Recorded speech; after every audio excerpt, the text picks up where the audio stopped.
Aí, eu queria entrar num ponto com vocês, que para mim foi o gancho. Veja, a gente não está só com tributação de offshore, a gente não está só com tributação de fundo de rendimento, a gente não está só com reforma do ISS, não. A gente está literalmente analisando todos os pontos tributários, ou pelo menos a maioria que se tem espaço.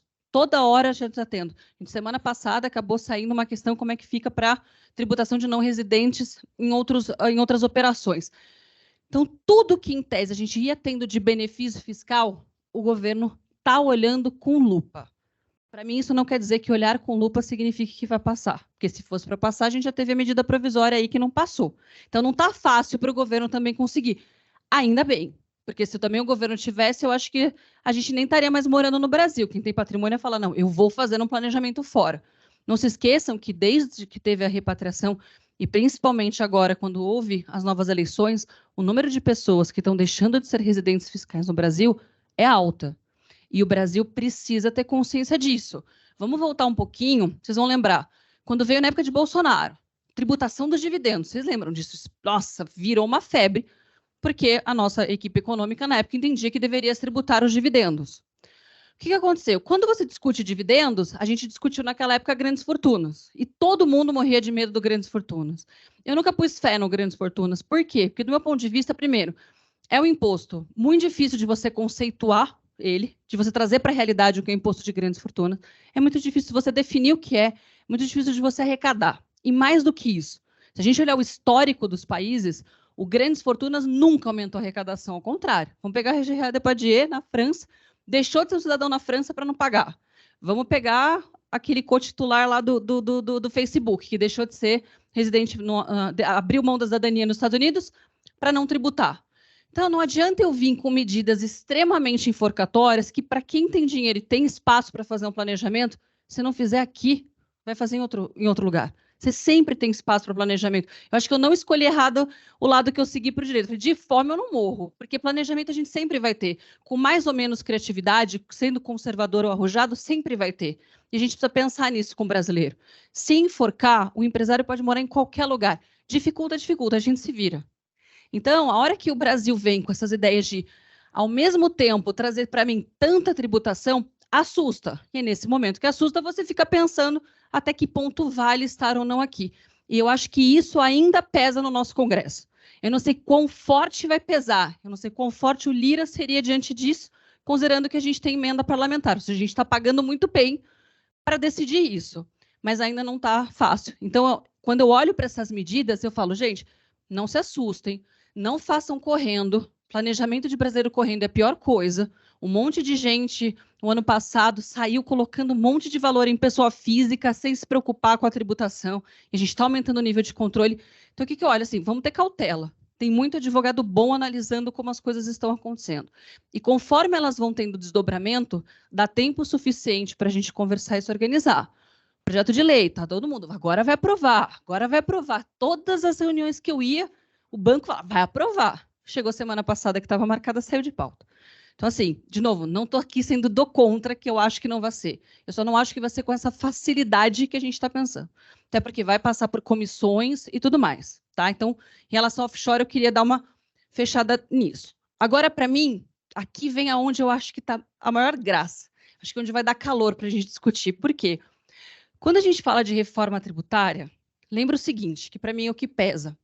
Independente se a gente vai discutir a parte de pessoa jurídica, vamos olhar para a física, que é o que importa para a gente agora. O que acontece quando a gente fala de reforma? Por que a reforma tributária impacta diretamente o planejamento? Por causa do maldito ITCMD, gente. O ITCMD pega.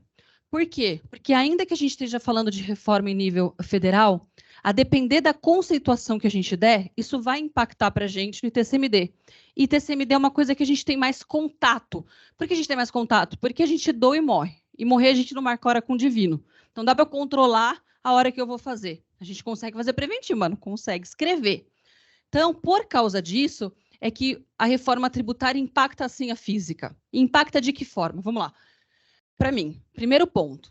Uma das questões que se trata na reforma é você criar como se fosse uma comissão, para eu não precisar usar o termo técnico que eles falam, mas uma comissão que vai ser responsável por direcionar a parte que estados e municípios têm direito no repasse. Repasse é garantido na Constituição Federal, ninguém se discute. Essa comissão criada não está se discutindo para quem vai repassar, mas ela está concentrando o repasse. E a partir do momento que, para mim, eu concentro o repasse, eu dou muita autonomia para o ente federado.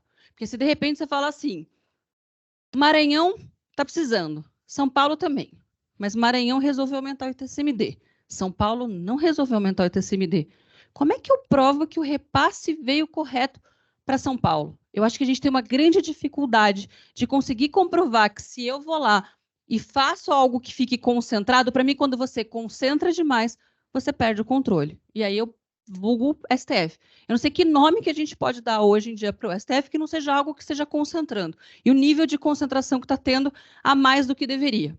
Então, para mim, quando você fala que você vai ter essa comissão, fica mais fácil de eu pensar que isso tem chance de passar. Porque se você dá autonomia para os estados, fica mais fácil de discutir. Você vai para a esquerda, direita, não entra tanto, mas você tem uma flexibilidade. Quando você concentra, isso fica mais complicado. E aí, vamos lá. Questão do ITCMD. ITCMD, imposto de transmissão causa mortes e doação. Morri, pago ITCMD, doei, pago ITCMD. Hoje você tem na Constituição Federal que determina que a alíquota é progressiva, chegando até 8%. Quem determina a progressividade ou não e as alíquotas que vão serem fixadas dentro deste patamar são os estados. Então, você tem estado que cobra 2, 3, 4 alíquotas progressivas, é variado de estado para estado. A ideia agora que eles queriam é o seguinte, que a partir do momento que você coloca que é obrigatória a progressividade, o que os estados vão ter que ser obrigados a fazer? Adotarem a progressividade. Então, você tira um pouquinho daquilo que a gente fala da guerra. Você tinha guerra de CMS, agora você fala, tem guerra do ITCMD. Se São Paulo diminui, lembra quando veio aquele projeto de lei falando, nossa, a doação vai para 2, Tarcisão vai passar. Tava na cara que ele não ia passar, porque se ele passa um negócio de 2 e o empresário pode morar onde ele quiser, a quantidade de empresários que passariam de outros estados para vir para cá seria gigantesca. Só que como a gente perderia muito a arrecadação, o que Deus fez? Eu não posso fazer isso, porque eu vou perder tanta arrecadação que eu vou estar cometendo um crime aqui de responsabilidade tributária. Então, a partir do momento que eu crio a regra que passa a ser obrigatória, a gente vai criar isso. Alguns estados já são progressivos. Santa Catarina é progressivo, Rio de Janeiro é progressivo. São Paulo, não. São Paulo, se você morrer, é 4. Se você doar, é 4. Se passar reforma nisso, eu vou fazer com que todos os estados adotem essa progressividade. E aí vai depender de onde você vai morar. E se depende de onde você vai morar, a hora que você tiver que pegar lá e fazer uma distribuição conforme a Constituição manda ali dos impostos, que você tem que repartir para quem vai. E aí, para mim, entra a ideia muito mais política do que uma questão de neutralidade, uma questão tributária mais efetiva. Outro ponto que acho que é importante, questão de doação e sucessão no exterior. A gente sempre teve pela Constituição Federal que se eu faleço, por exemplo, com bem no exterior, eu não preciso pagar o ITCMD aqui no Brasil sobre os bens que estão no exterior, porque eu tenho uma regra dizendo que não incide. Essa discussão veio muito. Por quê? Porque falava assim, ó, não incide desde que você não tenha uma lei complementar tratando do assunto. Se tiver uma lei complementar, eu vou passar a tributar. E essa lei complementar nunca veio. E o que os estados faziam? Eles colocavam na legislação, dizendo como se eles tivessem uma autonomia para isso. Dado que não veio uma lei, eu posso prever que eu tenho direito a receber. E aí começou a ter muita enxurrada de ação discutindo o ITCMD. Porque como é que a Secretaria do Estado fazia? Imposto de renda. Você tem troca de informação entre Receita Federal e Secretaria do Estado. Então, o Estado acabava sabendo por meio da declaração de imposto de renda. E aí o STF decidiu, e para mim foi, sei lá, a única praticamente decisão acertada que o STF teve nos últimos tempos, quando ele disse, estados, você não tem autonomia para isso. Para você poder tributar, vai ter que vir uma lei complementar. Então, o Estado teria que se sujeitar ao Congresso trazer ou não. Com essa nova reforma, eu tirei essa discussão.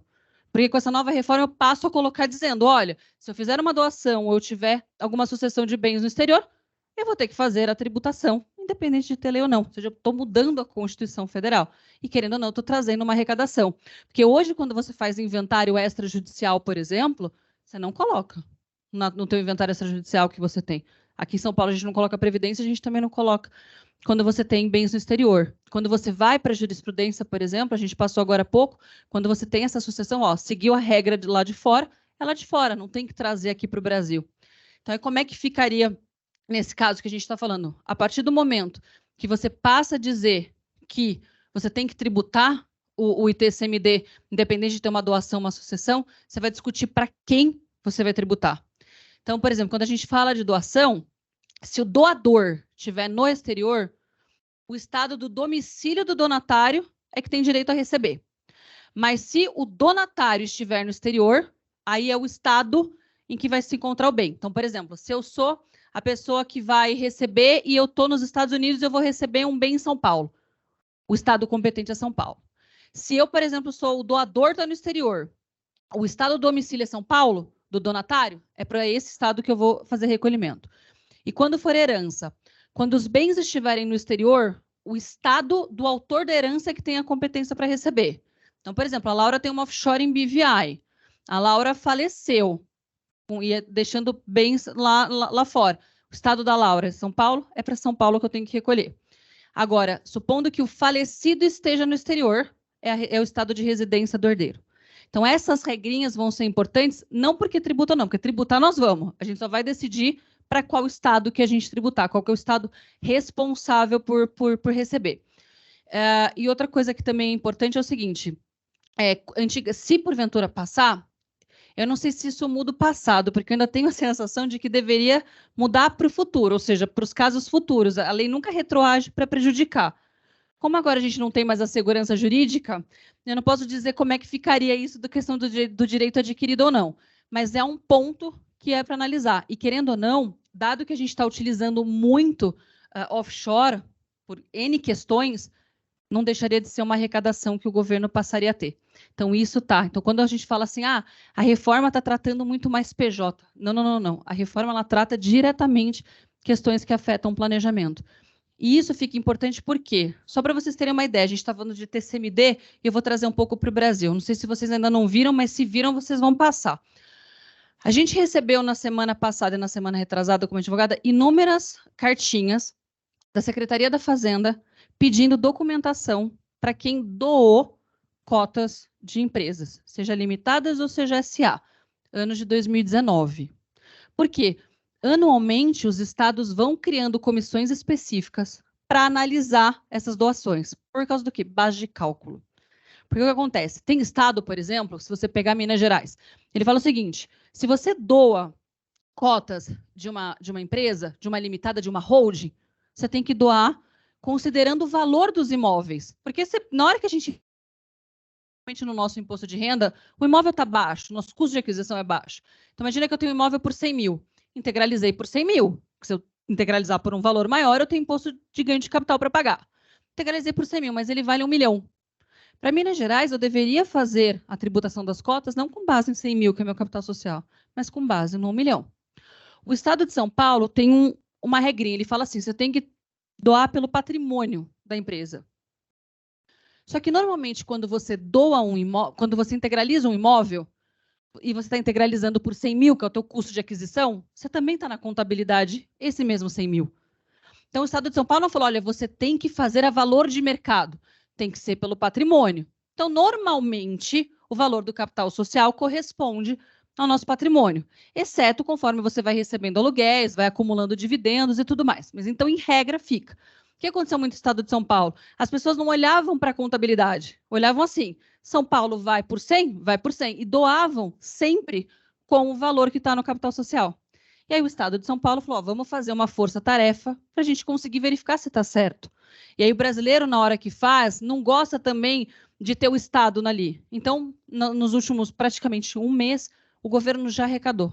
Então, pessoas que tinham feito com capital social, mas na contabilidade, não estava equivalente o valor do imóvel com o valor contábil, fizeram a diferença. Porque se não tivesse recolhido, era óbvio que o Estado ia falar, olha, você tem um imóvel que você estava avaliando por 1 milhão na tua contabilidade, teu patrimônio não é de 100 mil, teu patrimônio é de 1 milhão.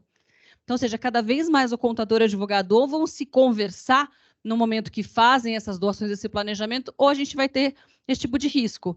E está aumentando. E isso vai aumentar. Então, o que está acontecendo agora, vão acontecer. E hoje a gente está falando de ações de empresas brasileiras. Daqui a pouco, se passa a questão das offshores, eles também vão discutir a questão de doação de cotas de offshore, uma sucessão efetivamente, para saber se eu recolhi com o valor correto. Então, veja, a gente vai criando ali condições, não só legislativas, mas condições operacionais para poder fazer. E esse é onde está o gargalo que eu ainda vejo a offshore.